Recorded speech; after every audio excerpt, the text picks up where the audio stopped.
পুরো বাংলাদেশ শোকাহত, শোকে স্তব্ধ।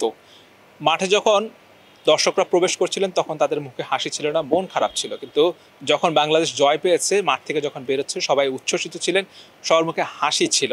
বাংলাদেশ ক্রিকেট দল অন্তত এই যে যারা ক্রিকেট ভক্ত আছেন, যারা ক্রিকেট সমর্থন করেন, তাদের মুখে হলে হাসি ফোটাতে পেরেছেন এমন একটা গুমোট পরিবেশের মধ্যে। নিঃসন্দেহে বাংলাদেশের এই জয়টা শুধুমাত্র বাংলাদেশের ক্রিকেট পরিসংখ্যানের দিক থেকে এগিয়ে না, মানুষের যে মনস্তাত্ত্বিক দিক, সেই দিক থেকেও এই জয়টা এগিয়ে থাকবে। তবে আজকের ম্যাচে কিছু অ্যালার্মিং বিষয় আছে। সবচেয়ে বাংলাদেশ যেখানে পাকিস্তানের 47 রানের 7 উইকেটের পতন ঘটে, সেই ম্যাচটা শেষ ওভার পর্যন্ত গড়িয়েছে। যেখানে বাংলাদেশ বড় ব্যবধানে জেতার কথা, সেখানে বাংলাদেশ মাত্র 8 রানে জিতেছে।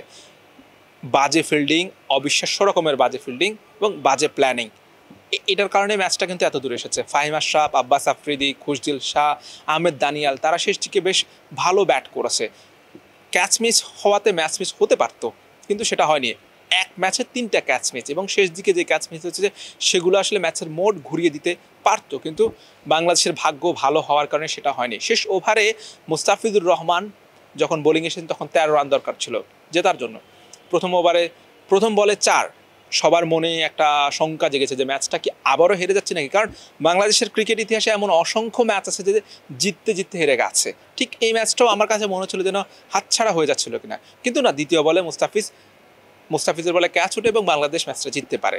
এক ম্যাচে 3টা ক্যাচ মিস এবং ফিল্ডিং তো বাজে হয়েছে।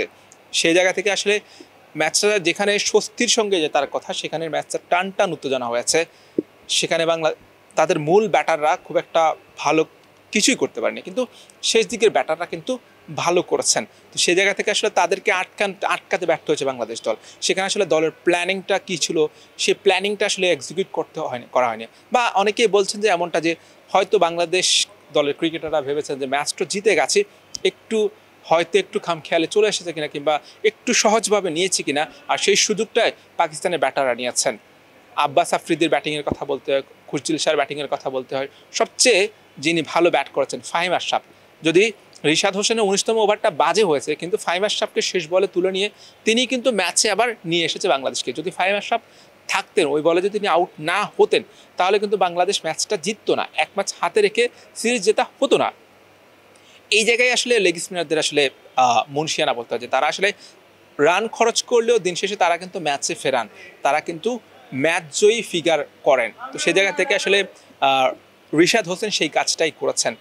মুস্তাফিজুর রহমানের প্রতি আস্থা ছিল সবার, যদি শেষ ওভারে যদি 6, 7, 8 রানও দরকার হয়, মুস্তাফিজুর রহমান সেটা আটকাতে পারবেন। বিশেষ করে মিরপুরে বা স্লো উইকেটে মুস্তাফিজ তো বরাবরই সেরা। এবং আমরা দেখেছিলাম বেশ কয়েকটা সিরিজে, বেশ কয়েকটা ম্যাচে বাংলাদেশ লাস্ট যে কয়েকটা ম্যাচে জিতেছে মুস্তাফিজুর রহমান, সেগুলোতে ভালো পারফর্ম করেছে। তো সেই জায়গাতে মুস্তাফিজ আস্থার প্রমাণ দিয়েছে। কিন্তু এশিয়া কাপের আগে বাংলাদেশের আর কোনো সিরিজ নেই। আগস্টে ভারতের বিপক্ষে সিরিজ কথা ছিল, কিন্তু সেটা বাতিল হয়ে গেছে। এই আগস্ট মাস পুরোটাই ফাঁকা। বিসিবি চেষ্টা করছে অন্য কোনো দলের বিপক্ষে সিরিজ আয়োজন করা যায় কিনা।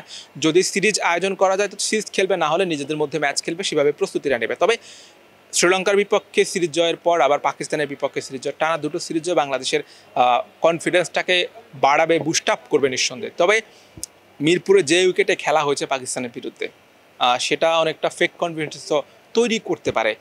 যদিও অনেকে বলছেন যে আসলে যে অন্য ব্যাটারদের জন্য যদি কঠিন হয়, তাহলে ফাহিম আশরাফ কীভাবে ব্যাট করেছেন, ফাহিম আশরাফ ঠিক মতো ব্যাট করেছেন, বা আব্বাস আফ্রিদি, আহমেদ দানিয়াল, তারা তো ব্যাট চালিয়েছেন। তাদের কাছে তো তাদের ব্যাটিং দেখে মনে হয় যেন উইকেটটা এতটাও কঠিন। হ্যাঁ, উইকেটটা কঠিন, তবে এতটাও কঠিন না যতটা কঠিন প্রথম ম্যাচে মনে হয়েছে। আজকে বাংলাদেশ দলের ব্যাটারের মধ্যে জাকের আলী অনিকের কথা বলতে হয়। তার টি-20 ক্যারিয়ারটা খুব বেশি বড় না, কিন্তু এই ছোট ক্যারিয়ারের মধ্যে তিনি 2বার ম্যাচ সেরা হয়েছেন। আজকে কিন্তু আমরা দেখি যে সাধারণত জাকের আলীর আগের বেশ কয়েকটা ইনিংস দেখবো যে তিনি সেই সব ম্যাচগুলোতে অধিকাংশ সময় ভালো খেলেছেন যেখানে তাকে সঙ্গ দেওয়ার মতো কোনো ব্যাটার নেই, কিংবা তিনি যখন মাঠে নেমেছেন তখন আসলে বল নেই। তো আজকে কিন্তু সঙ্গ দেওয়ার মতো ব্যাটারও পেয়েছেন, বল ছিল, এবং তিনি সেটা কাজে লাগিয়েছিলেন, এবং তার ইনিংসের ইম্প্যাক্ট অনেক বেশি ছিল, এবং সেই কারণে বাংলাদেশ কিন্তু ম্যাচটা জিততে পেরেছে। তো জাকের আলী যে আসলে আগে যেখান থেকে ব্যাট করতে, এখন তার ব্যাটিংটা প্রমোশন করে অনেক উপরে নিয়ে আসা হয়েছে। এবং জাকের আলী কিন্তু একসময় এই যে আজকে কিন্তু অনেকটা অ্যাঙ্করিং রোলে জাকের আলী খেলেছেন, ফিনিশিং রোলে নয়। তো সেই জায়গা থেকে আসলে জাকের আলীর ব্যাটিং স্ট্যান্ডটা বা ব্যাটিং স্টাইলটা, তার পজিশনটা পরিবর্তনের সঙ্গে সঙ্গে ব্যাটিং স্টাইলটা পরিবর্তন হয়েছে। তিনি সেখানে নিজেকে মানিয়ে নেওয়ার চেষ্টা করছেন। বাংলাদেশের মিডল অর্ডারের যে দুর্বলতা, সেই মিডল অর্ডারের দুর্বলতা কাটিয়ে ওঠার চেষ্টা চলছে।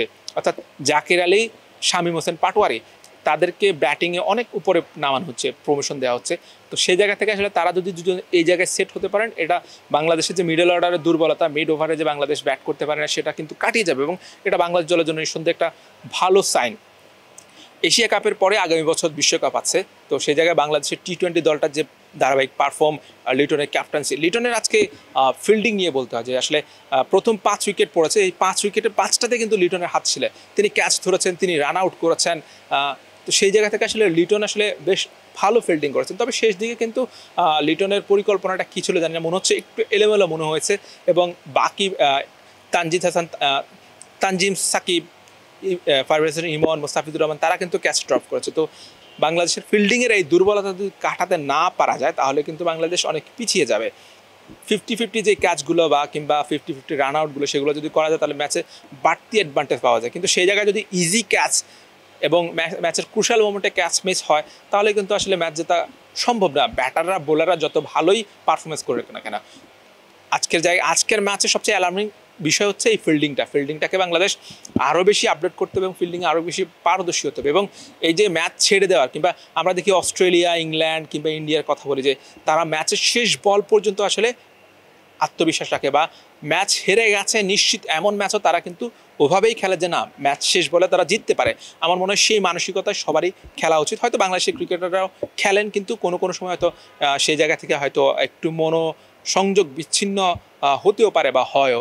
তো সব মিলিয়ে আসলে এই সিরিজটা বাংলাদেশের জন্য যেমন আসলে ইতিহাস গড়ার সিরিজ, তেমনি আসলে স্বস্তিরও বলা যায়। শেষ ম্যাচটা বাংলাদেশ নিশ্চয়ই স্পোর্টিং উইকেটে খেলবে কিংবা বেঞ্চে যারা আছে তাদেরকে নামাবে, কি করবে সেটা আসলে বাংলাদেশের টিম ম্যানেজমেন্ট বুঝবে যে তাদের লক্ষ্য কি হোয়াইট ওয়াশ করা, নাকি শেষ ম্যাচটা বেঞ্চে যারা ক্রিকেটার আছে তাদেরকে ট্রাই করবেন বা উইকেটটা পরিবর্তন করে স্পোর্টিং উইকেটে খেলবেন, সেটা আসলে দেখার জন্য অপেক্ষা থাকতে হবে শেষ ম্যাচটা। তবে আশা রাখবো বাংলাদেশ পাকিস্তানকে হোয়াইট ওয়াশ করে পাকিস্তানে বাংলাদেশ যে হোয়াইট ওয়াশ হয়েছে সেটার প্রতিশোধটা ভালোভাবেই নেবে।